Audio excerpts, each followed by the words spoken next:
Hello, Niki. How are you today? I'm good. Thanks for doing this. Where are you zooming in from? Wanaka at the moment.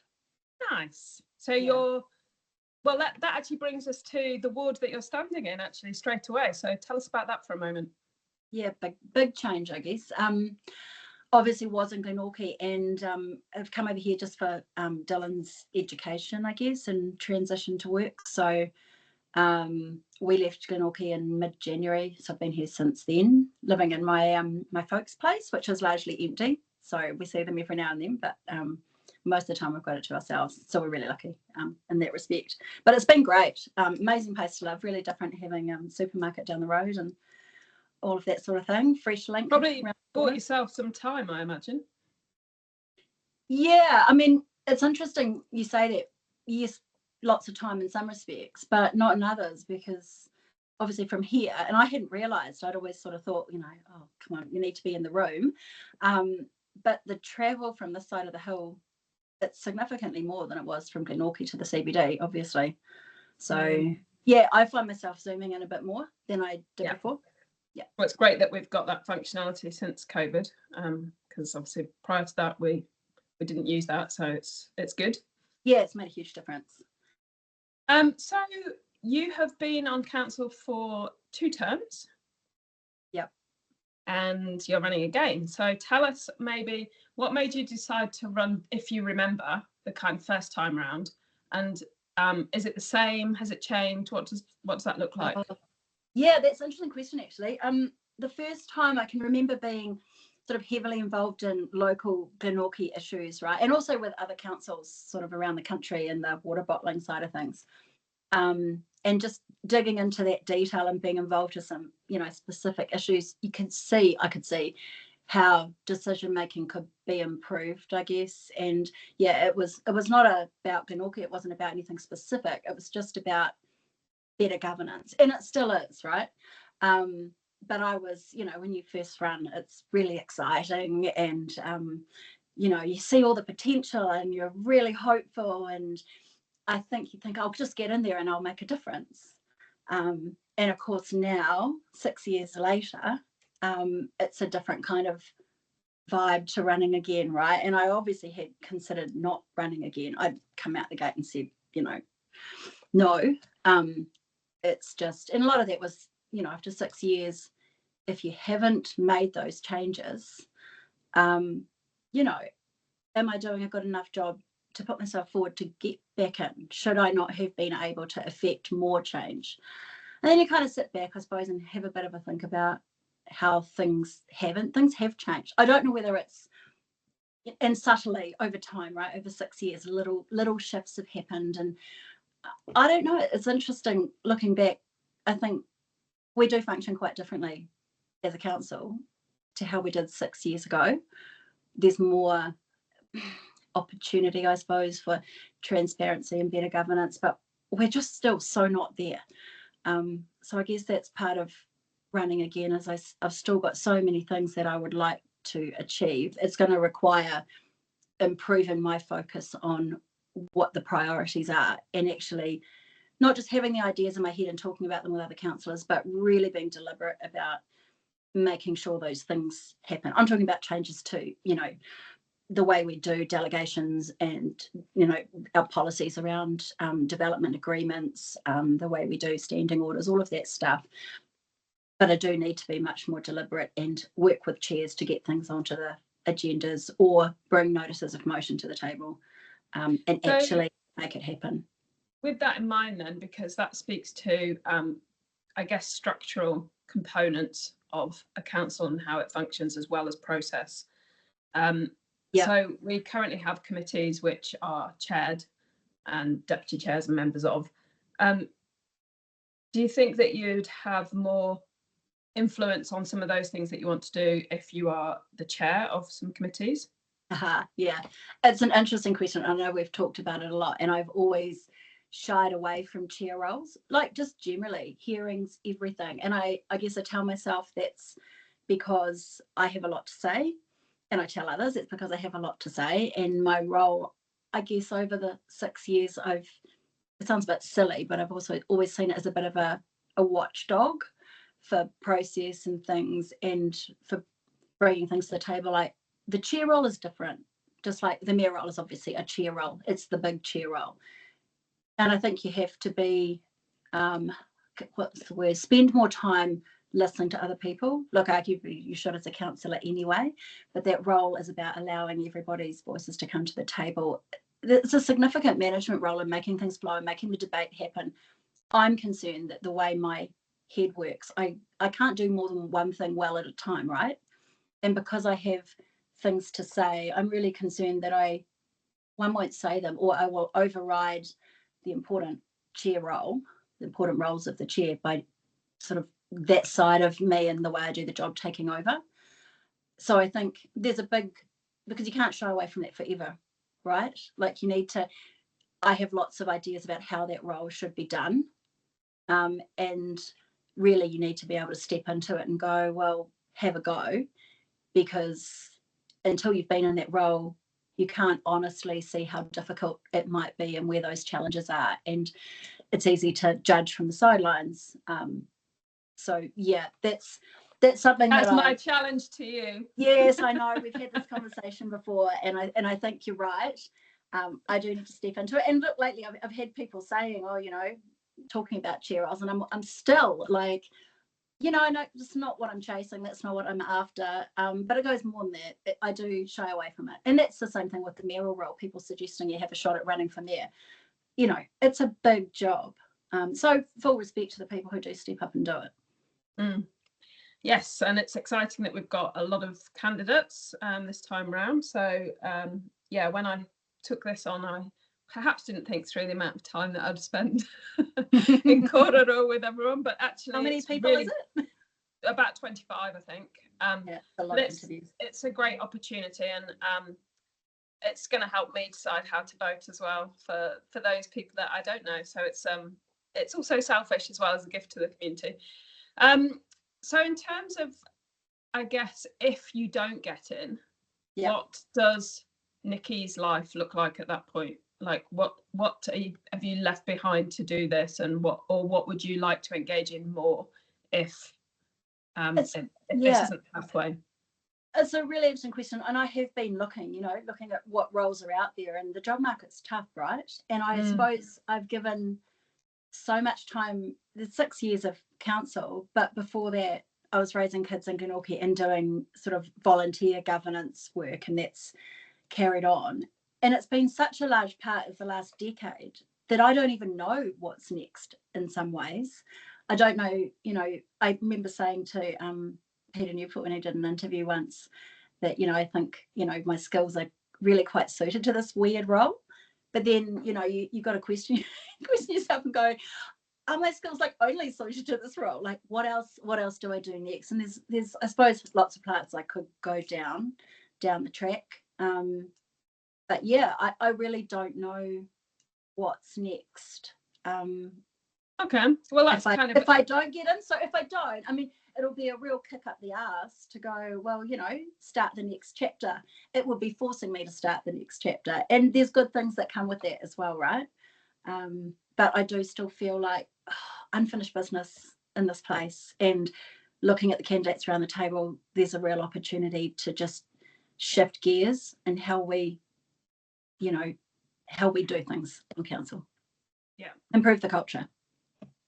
Okay, and because I kind of like to delve into the human stuff, I've got a question which relates to how your friends and whānau see you. So in times of stress, if you asked your friends and family, what are you like in times of stress, what would they say? Crikey, good question. I don't know. The one thing that comes to mind is when my kids get hurt. Oh, I'm terrible. So it's kind of a sad, mad reaction. It's like, what have you done? So yeah. Look, I don't think I'm particularly great at handling stress. I'm probably best in the council role because it sort of forces you to. And then it probably, I don't know. There's loads of things I can do to improve the way I do manage it. I stay up late. I shouldn't. I need to exercise. I don't. I'm not terrible. I'm not great. I'm kind of middle of the road, just muddling along, but not being very proactive about helping myself to manage it better. Okay. Yeah, and I guess the reason I ask it is because I feel that personality and emotional regulation and all of those aspects of how we bring ourselves to the table are actually just as important as our belief system and what we're representing and etc. So I guess what lens or values do you kind of lean on to navigate all of that stuff? So I've kind of asked this question in different ways. Like some people might lean on like their political ideology or their kind of a certain political theory, or it might just be your, you know, your intrinsic values. Like, can you describe what that's like for you? Big question. I'm not sure I'm going to interpret it how you mean it, but anyway. So look, stress has been, it's been a big thing in the room, I guess, this triennium.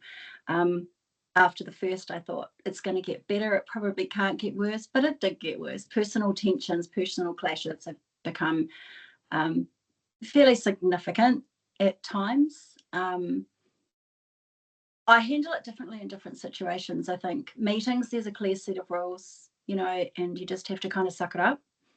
And there have been times, not many, but where I have just left meetings a little bit early. Probably 3 over the last 3 years. But I think you do have to regulate. And I think, you know, I can do that in those meetings, you know, to a great extent. And generally, it's probably been getting worse towards the end of the term. And I think since the decision, I think in April, to remove me from committees, I think we were talking about it earlier, and it had more of an impact on me than I realised.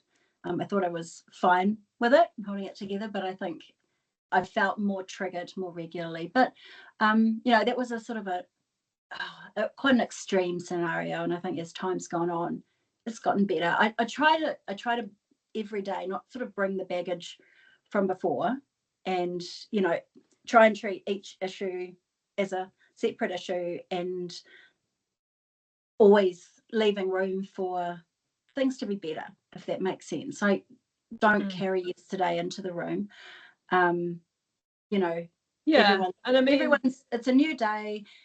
We're talking about new issues, and I think I've largely done that quite well. There are times when I haven't, but largely I'm always ready for us to be able to be better as a group and individually. And look, there's such good people around the table and really empathetic people. So I think everyone else does the same thing. And I think that's what allows us to go from one crunchy issue to coming back in the room and still being able to talk and debate things. You know. I mean, yeah, the reason that I asked the question about, you know, what values do you hold and other ideologies, political ideologies, or, you know, a framework, I guess, that we might unconsciously kind of lean or subconsciously lean on.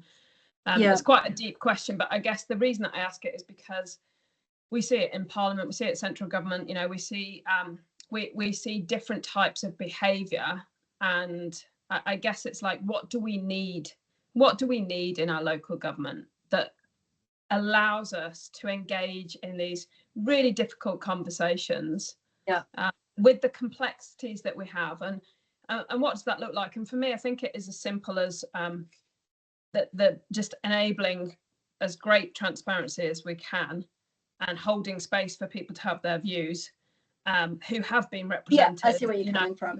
And then like political ideologies and whether they play into it. The reason I asked that question is around you know, our ability to change our mind on something through deliberation. Correct. Yeah. So, you know, have you got any reflections on that, like a time when you've either felt out of depth or you've completely changed your view on something based on more new information or differing views, etc.? Oh, look, I can't remember a particular time. That's a stage of life issue, right? Oh, that's okay. It's more, it doesn't have to be an example as such. I guess I would agree with you that, I mean, for me, this is about what underlies everything I do. It's the importance of democracy, and making sure that that functions well, particularly looking at what's going on at central government and around the world at the moment. It's so important that we have a healthy functioning democracy that people trust. And that's what I try to bring to the table. I'm not set. I don't have, I'm not driven by ideology at all. I'm not set in that way, left, right, socialist, conservative, labels. I don't chuck any of those on myself. I don't feel like I attach into any of them. Where I am black and white, sometimes too much so, is around process. And that goes to that desire to have a really healthy functioning democracy. And there's always, there are bits of discretion here and there, but I do think, there are times when we do not get the process right, and I will not let go. I'm like a dog with the bone on that stuff. I've never noticed that. Yeah, no. So that's, for me, that's the key. I don't think, we were discussing, that, maybe I won't go into the details, but it's all about making sure we're fair, that, we follow good process. If we've got a policy in place, we can't deviate from it because we don't like the outcome. We need to follow that process. If the policy is not right, we have to redo the policy. We need to make sure that the information is in front of the community and councillors when decisions are made. We have to make sure there's transparency, or we can't hold the executive to account. And that part of the job is so important. And I get really frustrated when that's seen as, bringing conflict to the table that doesn't need to be there. I really do feel like we need to have an executive that values the role of, the governance team and holding them to account. It might seem like we don't trust, but the job's not about trust to me. The job's about, making sure that the executive that has control over so much public money is doing their job and doing it well and has all the right processes in place to make sure that, mistakes don't happen as often as they do. And that's my, strong thing that I don't sort of deviate from. And I know that's hard sometimes, but yeah. Yeah, thank you. What role do you think ego plays in local politics, if any? Like, what do you see around that, and is it important or not at all? God, that's an interesting question. I'd be keen to hear your thoughts on that. I don't know. I try not to. I don't know that. I don't feel like I'm driven by ego, but it's easy to say. The next question is that I've asked everyone is, do you have an ego? I think everyone has an ego. It's how, but it's just how it manifests. So, when I go into the room, it's not about winning. I wouldn't be there. I've lost so many votes and amendments, and things don't usually go my way in there if I had a big ego. I do think, though, and look, I haven't studied up on Freud and stuff, but it does frustrate me that I can't, when it comes to discussing those process issues, I really wish I could find a way to allow people to hear me. And so I don't know, I don't know. Sometimes those questions are better to have somebody else sort of reflect on the way you do things, right? It's difficult to have a perspective on yourself, and we probably all need it at times. Yeah, we do. And I should be getting somebody to ask me these questions, but I'm not standing again. So, so I kind of framed this question 3 years ago under the heading of what could possibly go right. And that was around the kind of equal measure. It wasn't just talking about the negatives or the disillusion of our local residents about our council, but it was also about, I guess, the uncertainty of the time that we're living. There's with climate change, with massive issues, which I probably don't need to go into, but around the complexities of certainty. When we frame it around what could possibly go right, so we're taking an optimistic view. We've got new candidates, we've got new CEO, there's lots of change, which also brings further uncertainty. So what would your answer be around what could possibly go right?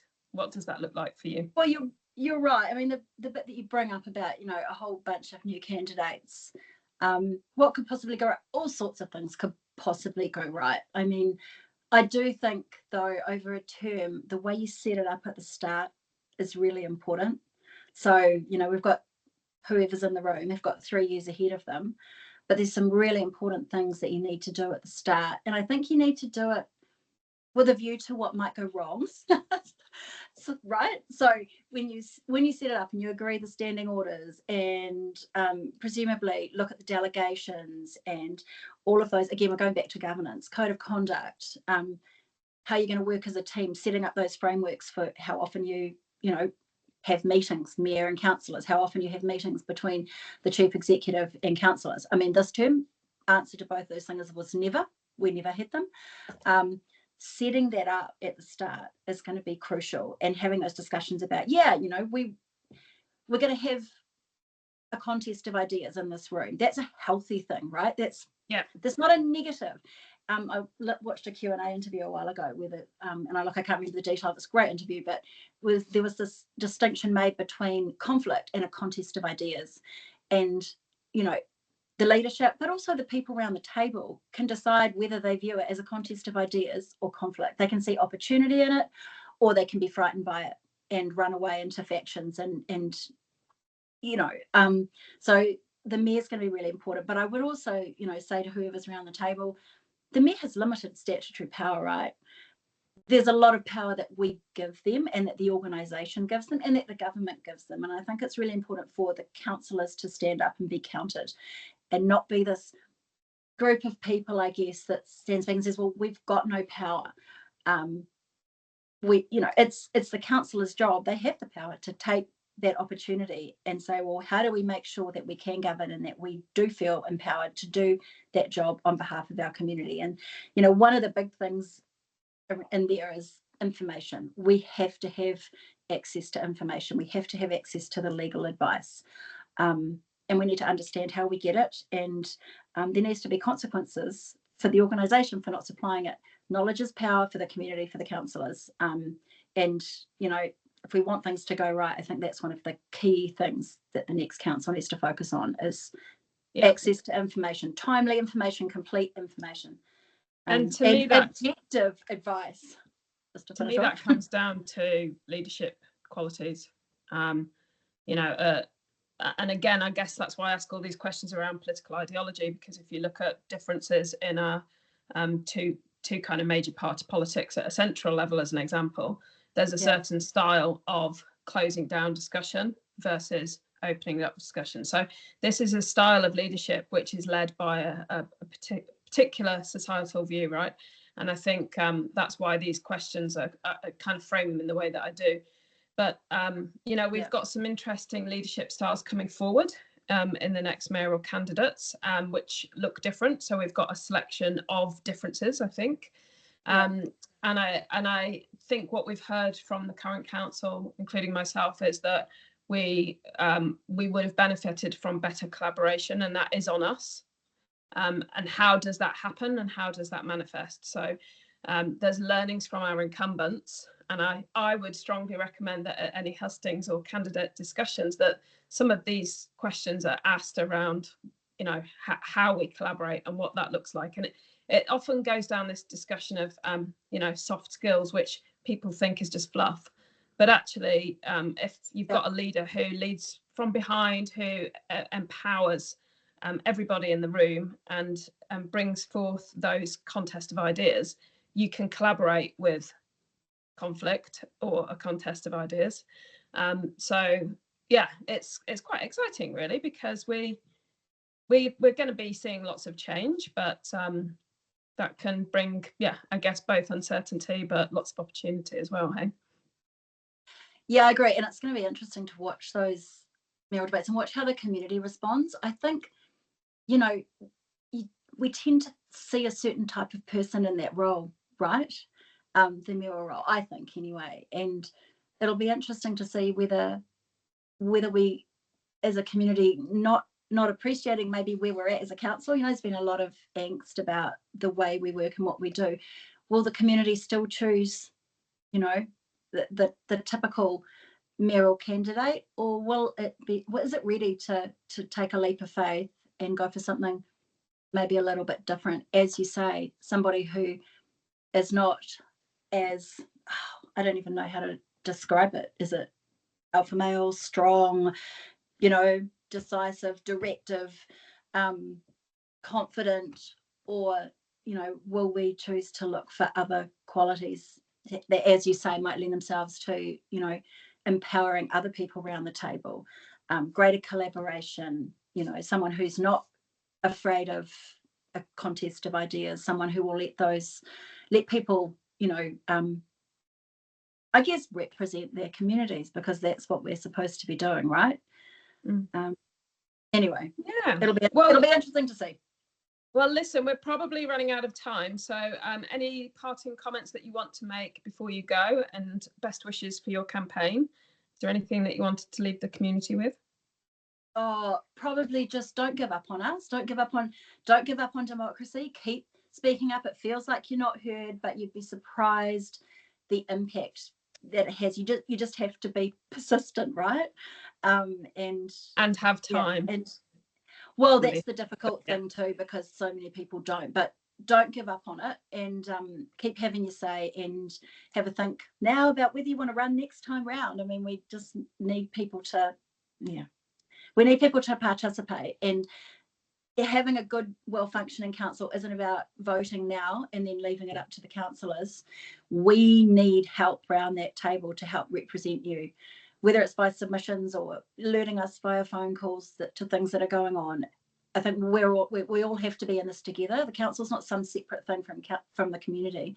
The staff members, the councillors are all part of the community, and we have a role to play, but so does everybody else. Yeah, nice. That's needed. Right. Thank you. Thank you so much, and best wishes for the campaign. Cheers, Est. And look, it's a pity you're not going to be in the room. Thank you.